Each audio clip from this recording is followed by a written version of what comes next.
बहन जरा सुन तो लो, मेरी बेटी के शौक क्या क्या है। अरे नहीं नहीं बहन, बस लड़की को देख लिया तो सब कुछ देख लिया।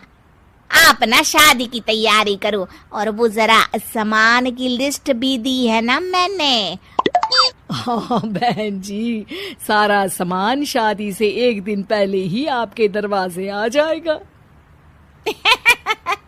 मजा आ गया, मजा आ गया। अब तो बस आप शादी की तैयारी करो। प्रियंका के माता पिता के जाने के बाद कंचन का पति उससे कहता है, अरे भाग्यवान, तुम तो कुछ ज्यादा ही जल्दी दिखा रही थी शादी की। अरे बोलने तो देती, लड़की की माँ क्या बोलना चाह रही थी। अरे आप चुप रहिए जी, कुछ पता भी है आपको? बस मुफ्त में बोले जा रहे हैं। मेरी दोस्त शशि की बहू देखी, लंबी पतली और पढ़ी लिखी, हजारों में कमाई और संस्कारी भी। अरे पर जब वो मेरी बहू देखेगी तो जल भुन जाएगी। लेकिन तुम तो शादी ऋषि के लिए कर रही हो ना, या शशि के लिए? तुम्हारा लड़का कुछ कमाता भी नहीं है और शरीर भी भगवान की दुआ से फूलता ही जा रहा है। फिर बोले आप हैं? फिर बोले आप? मैंने कहा ना, प्रियंका जैसी जींस पहनकर अंग्रेजी झाड़ने वाली बहू किस्मत वालों को ही मिलती है। चुप रहिए आप। पति के लाख कहने पर भी कंचन ऋषि की शादी प्रियंका से करवा देती है। लेकिन प्रियंका जैसे ही घर में आती है वैसे ही जोर जोर से चिल्लाकर नाचने लगती है।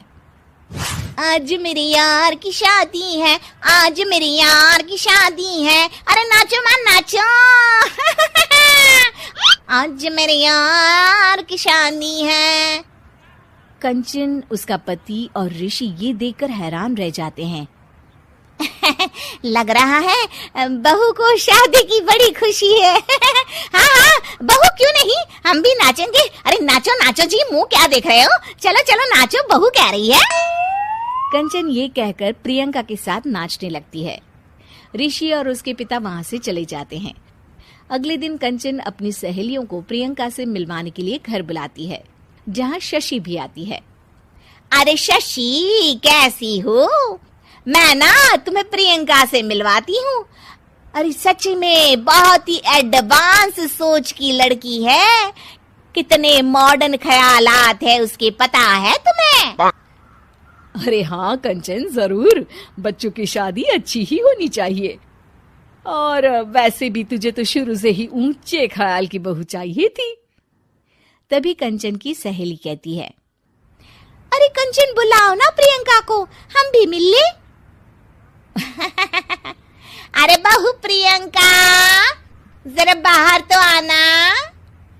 कई बार आवाज देने के बाद भी प्रियंका बाहर नहीं आती है तो कंचन को बुरा लग जाता है।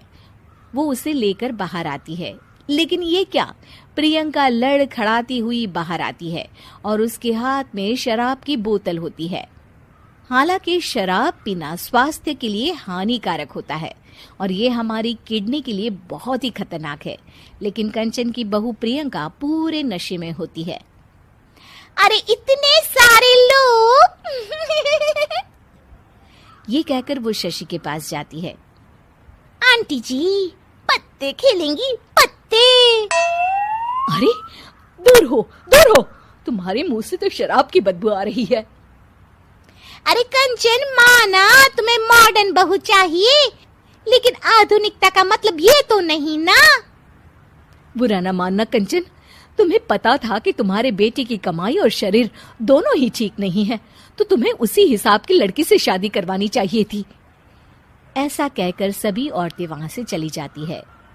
तभी प्रियंका की माँ कंचन के घर आती है। अरे बहन जी, बड़ी चालाक निकली आप तो। बिना बताए अपनी पियक्कड़ बेटी मेरे लायक बेटे के गले में बांध दी। आय हाय, बड़ी आई बिना बताए। उस दिन जब मैं ये बात बता रही थी तो तुम तो सुनने को भी तैयार नहीं थी। अब भुगतो तुम। ये कहकर वो माँ से वापस चली जाती है। सबके जाने के बाद कंचन अपना सर पकड़ लेती है। हाय रे, आधुनिकता की अंधी दौड़ में मैं अपनी संस्कृति ही भूल बैठी थी। अब तो राम ही बचाए मुझे।